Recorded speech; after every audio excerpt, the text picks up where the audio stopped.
Nous prions le Seigneur.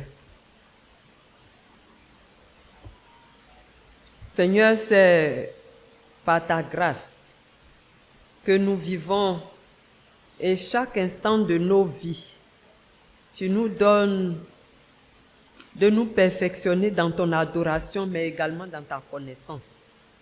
C'est pourquoi aujourd'hui tu nous fais la grâce de pouvoir réfléchir sur ce thème que tu nous as donné, Seigneur, durant tout ce mois, le rôle du Saint-Esprit.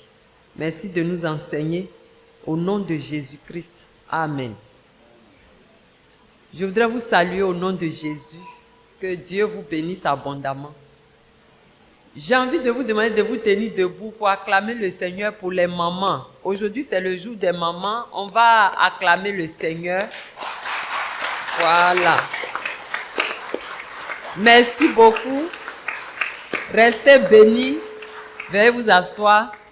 Que la grâce de Dieu soit sur la vie de nos mamans, afin qu'elles continuent de s'occuper des familles, de s'occuper de nos papas. Vraiment, que Dieu vous bénisse. Le thème, nous le connaissons, hein? Le Saint-Esprit nous affermit. Frère, il y a très souvent, quand on va dans nos supermarchés, chers soeurs, c'est la même chose, hein? On voit 3 en 1. Quand vous achetez, vous vous retrouvez avec 3 articles, tout en 1. On peut dire, en fait, moi je peux dire, et je le dis, que ce concept de 3 en 1, c'est notre Dieu qui l'a initié. Parce que Dieu, il est Père, il est Fils et il est Saint-Esprit. Donc, le concept commence avec lui.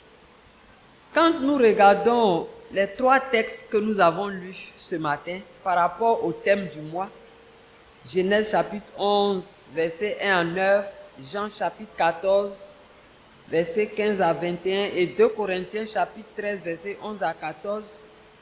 Quand on regarde les 3 textes, on nous parle du Saint-Esprit. Et si nous nous appuyons sur le texte de Jean chapitre 14, Jésus s'apprête à partir. Sa mission, j'ai envie de dire, est terminée. Sa mission sur terre. Sa mission prend fin au chapitre 13. C'est là qu'il avait lavé les pieds des disciples. Tout ça, c'était pour leur dire qu'ils s'en allaient. Et au chapitre 14, après avoir expliqué tout ce qui va se passer, il veut les rassurer. Il leur dit donc, ne vous inquiétez pas. C'est vrai que je m'en vais.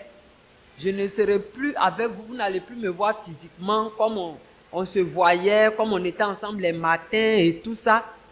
Mais il y a quelqu'un que je vais envoyer pour me remplacer.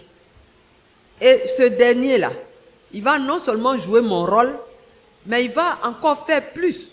Il va vous permettre de mieux connaître. Et donc, au moment où Jésus s'en allait, ça a été le tour pour le Saint-Esprit de Dieu de rentrer en action.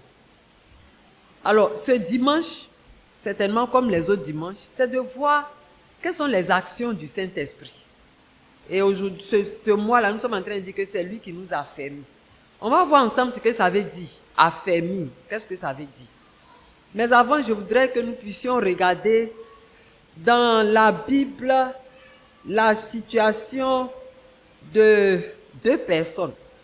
Quand on regarde dans le livre de Genèse, au moment où Moïse avait été, non, plutôt dans le livre d'Exode, au moment où Moïse était avec Dieu pour aller prendre la table des lois, Aaron, qui était avec le peuple, a subi tellement de pression qu'il a cédé. Il a abandonné. Le peuple était sur lui. Oh, Moïse est parti, il ne va plus revenir. Il faut nous faire un Dieu pour qu'on puisse l'adorer. Tant. Il a cédé. Le deuxième exemple que je voudrais déposer devant nous, c'est celui de Job. Dans sa maladie, il a subi toutes sortes de pressions. Ses amis, son épouse. Mais on se rend compte que Job n'a pas cédé. Donc, en fait, ces deux exemples, je les prends pour que nous puissions comprendre ce que c'est que affermir. Je rappelle, notre thème de ce mois, c'est le Saint-Esprit nous affermit. Et on a lu 3 textes. Et les 3 textes nous parlent du Saint-Esprit. Donc, on va voir ensemble. Ça veut dire quoi affermir? En fait, c'est juste un rappel. Parce que vous en parlez depuis le début de ce mois. Donc, ça veut dire quoi affermir? Il y a plusieurs définitions. Et selon les contextes, affermir, c'est rendre solide. Frères et sœurs, nous sommes en temps de pluie. Et l'exemple de la terre peut nous aider. Vous voyez, il y a des terrains, à cause de la pluie, qui se cassent. Mais pour ne pas que cela se casse, pour ne pas que les terrains-là déboulent, qu'est-ce que les gens font? Il y a quelquefois, ils plantent du gazon. Le rôle du gazon, c'est de permettre que la terre puisse rester ferme. Donc que la terre ne soit pas détruite, que la terre ne se casse pas. Voici une définition de affermir, c'est-à-dire rendre solide, rendre performant, consolider, rendre stable. Ça, c'est en ce qui concerne la terre. Si nous prenons notre cas, les 2 exemples que j'ai donnés, Aaron et Job. Aaron, il a cédé. Donc, il n'était pas ferme dans sa décision de demeurer attaché au Seigneur. Et il n'a pas pu emmener le peuple avec lui. La pression était trop forte. Mais Job, il est resté égal à lui-même, même dans la souffrance. Donc, il est resté solide. Il ne s'est pas laissé ébranler. Il est resté fort, il est resté stable. Frères et sœurs, voici quelques définitions qu'on peut donner au thème de affermi. Affermi, c'est rester stable, c'est rester fort, c'est tenir, quel que soit ce qui va se passer. Je ne sais pas si vous avez vu sur les réseaux sociaux, il y a la pluie d'hier aux obsèques du président Bédier. Toutes les bâches ont été balayées. Ce n'était pas faible. Ce n'était pas bien enraciné, si on veut dire ainsi. Donc, notre thème nous permet de comprendre aujourd'hui où nous sommes, ce que le Saint-Esprit, que Jésus nous a donné, ce qu'il est venu faire pour nous. Il est venu pour nous aider. Il est venu pour nous consolider. Il est venu pour nous stabiliser. Il est venu pour nous renforcer. On va voir ensemble pourquoi. Pourquoi est-ce que, avant que Jésus ne parte, parce qu'il a pris le temps, il a bien enseigné le peuple. Il a enseigné les disciples, il a confié à chacun sa mission. Mais pourquoi est-ce que le Saint-Esprit a été emmené? Pourquoi? Pourquoi est-ce qu'il est là pour nous consolider, pour nous affermir? Avec l'exemple de Aaron, j'ai parlé des pressions. Nous sommes dans un monde de pression. Nous sommes dans un monde qui nous présente des situations et des choses pour lesquelles, si nous n'avons pas l'Esprit de Dieu, nous allons abandonner notre foi. Or, nous n'avons pas le droit. Oui, nous n'avons pas le droit d'abandonner notre foi. Le Seigneur attend de nous que nous puissions demeurer avec lui et qu'au contraire, ce soit nous qui contaminions les autres. Pourquoi est-ce que le Saint-Esprit vient nous affermir? L'exemple que nous avons lu dans le livre de Genèse, avec l'histoire de Babylone, ce peuple qui avait une seule langue. Vous savez, quand j'ai lu, chaque fois que j'ai lu ce texte, je me dis, mais est-ce que c'est mauvais d'avoir une langue? C'est ce qu'on recherche, non? C'est l'unité. Une seule langue, la Bible même dit dessus, ils avaient les mêmes mots. Et ils ont eu une même vision. Construisons. Faisons-nous. Tout ça, ils parlaient ensemble. Mais il y a eu problème. Pourquoi? Parce qu'ils n'avaient pas ce qui peut unir, c'est-à-dire le Saint-Esprit. Leurs ambitions étaient pour eux-mêmes. Ils n'avaient pas cet esprit-là qui permet de pouvoir tenir ferme, de ne pas tomber dans les pièges de l'ennemi. Et donc, la Bible dit que quand Dieu les a vus, il a vu qu'ils travaillaient sans lui. Voilà pourquoi le Saint-Esprit nous a été donné. Nous ne devons pas évoluer sans Dieu. Tout ce que nous faisons, toutes nos activités. Quelle que soit l'activité que nous voulons mener, quelle que soit l'activité que nous faisons, il faut que nous comptions avec Dieu. C'est ce que le Seigneur demande. Et le Saint-Esprit, c'est son rôle. Et donc, cet exemple de Babel vient pour nous appeler et nous faire comprendre qu'il est important que nous puissions nous attacher à notre Dieu. Alors pourquoi? Voici la raison. Le monde nous met sous pression. Et de nous-mêmes, nous ne pouvons rien réussir. Si nous n'avons pas l'Esprit de Dieu, nous ne pouvons rien réussir. Le deuxième exemple, c'est celui de Jésus qui parlait à ses disciples dans l'évangile selon Jean que nous avons lu. Il les exhorte à garder la parole en eux. Il les exhorte à connaître la parole de Dieu. Mais comment connaître la parole de Dieu si tu n'as pas l'intelligence? Comme l'expression le dit, c'est la parole de Dieu. Donc c'est lui qui peut nous mettre à disposition le sens profond de cette parole. Et le Saint-Esprit de Dieu est là pour cela. C'est lui qui enseigne. La Bible nous dit que c'est lui qui convainc de péché. Donc c'est lui qui nous guide, qui permet que nous sachions que nous avons employé, ou du moins nous sommes sur un chemin et que le chemin il est bon ou bien il n'est pas bon. C'est avec le Saint-Esprit de Dieu que nous devons composer.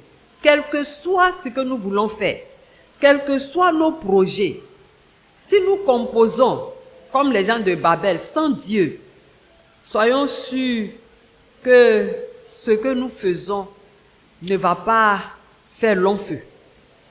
Ça ne va pas aboutir à grand chose. Mais si, comme Jésus l'a conseillé, nous sommes avec le Saint-Esprit, quel que soit ce que nous allons traverser, même si nous tombons, il est là pour nous consoler. Même si nous sommes agressés, il est là pour nous protéger, puisque c'est lui notre paraclet. Et si nous empruntons un chemin, il est là pour nous guider, pour nous dire non, passez ici, faites ceci, faites cela.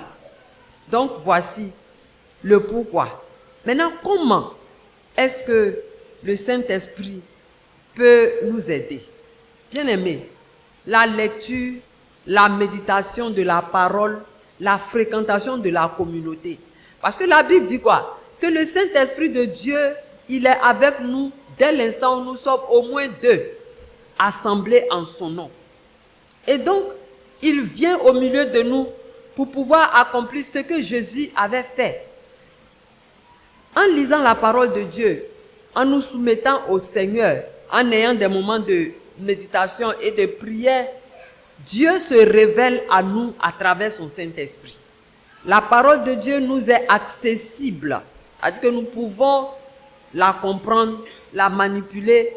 Nos yeux s'ouvrent à travers le Saint-Esprit. Il faut que nous nous approchions de lui. Jésus même a dit qu'il est en nous. Et donc, permettons-lui de pouvoir s'exprimer. Mais s'il est en nous, qu'est-ce que ça veut dire? Il faut donc que nos cœurs soient véritablement dédiés au Saint-Esprit de Dieu. Tu ne peux pas avoir un cœur plein de rancune. Tu ne peux pas avoir un cœur, je ne sais pas, rempli d'autres éléments et puis espérer que le Saint-Esprit de Dieu puisse se manifester.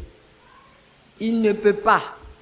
La Bible dit que quand la maison est balayée, si elle n'est pas occupée, le démon qui a été chassé va chercher 7 autres démons pour revenir. Donc il faut que ce soit le Saint-Esprit seul. Et quand on dit que le Saint-Esprit occupe le cœur, ça dit qu'on compose avec lui. Quand tu veux faire quelque chose, j'ai l'habitude de dire aux enfants, même si tu veux manger un bonbon, il faut demander au Saint-Esprit si tu peux manger le bonbon. C'est cela, composer avec lui et lui permettre de pouvoir marcher avec nous. Alors, si nous avons vu pourquoi il vient nous affermir, si nous voyons comment, c'est-à-dire il nous guide, il nous permet de pouvoir réussir, quel est l'intérêt pour nous? Et là, quand nous lisons dans le livre de Corinthiens, le texte que nous avons lu ce matin, je pense que Dieu nous donne une réponse. Quel est l'intérêt pour nous? C'est le Saint-Esprit qui nous permet l'unité. Nous sommes tous ici, c'est par le Saint-Esprit que nous pouvons nous supporter les uns les autres. C'est vrai, Dieu nous a donné sa parole. D'abord même, Dieu nous a créés. Il nous a mis tout à disposition. Et comme il a vu qu'on a déconné, il a envoyé Jésus. Jésus est venu nous enseigner. Jésus est venu nous donner les secrets de la connaissance de la parole de Dieu, de la connaissance de Dieu lui-même. Mais maintenant, pour pouvoir pratiquer et rester ensemble, c'est le Saint-Esprit qui nous le permet. C'est par la grâce du Saint-Esprit que vous et moi, on peut être ici, en ce moment même, et qu'on peut s'écouter, qu'on peut se tolérer, qu'on peut s'accepter. Le Saint-Esprit nous permet l'unité. Dès l'instant où nous-mêmes nous sommes un avec lui, et à travers lui, il permet à l'Église entière, que lui-même il a formé, de pouvoir évoluer. Si nous regardons dans le livre des Actes, le jour où il y a eu l'effusion du Saint-Esprit, la Bible dit quoi? Qu'il y a eu la première communauté qui est née. C'est le Saint-Esprit qui permet l'unité, qui permet de pouvoir évoluer, qui permet de pouvoir grandir. Bien-aimés, ce thème de ce mois vient pour pouvoir nous encourager à faire et à demeurer dans le bon choix. Je le répète, faire et demeurer dans le bon choix. Parce que le monde dans lequel nous sommes nous offre plusieurs alternatives. Qu'est-ce qu'il faut choisir? Il y a même des pratiques aujourd'hui qui sont tolérées. Comment faire le bon choix? Les enfants qui finissent par ne pas vouloir écouter les parents, comment faire le bon choix? C'est le Saint-Esprit de Dieu qui peut nous y aider. Et ma prière, c'est que nous composions avec lui. C'est en cela qu'il nous a fermis et qui nous donne de demeurer fermes, de rester solides, quel que soit ce que nous allons rencontrer, quel que soit ce que l'on va nous présenter, quelle que soit la beauté, la grandeur de tout ce qu'on va nous présenter, c'est par le Saint-Esprit de Dieu que nous pouvons dire non. Nous avons choisi Jésus, nous demeurons avec Jésus, nous marchons avec Jésus. Que véritablement Dieu nous bénisse et nous aide par l'action du Saint-Esprit. Au nom de Jésus. Amen.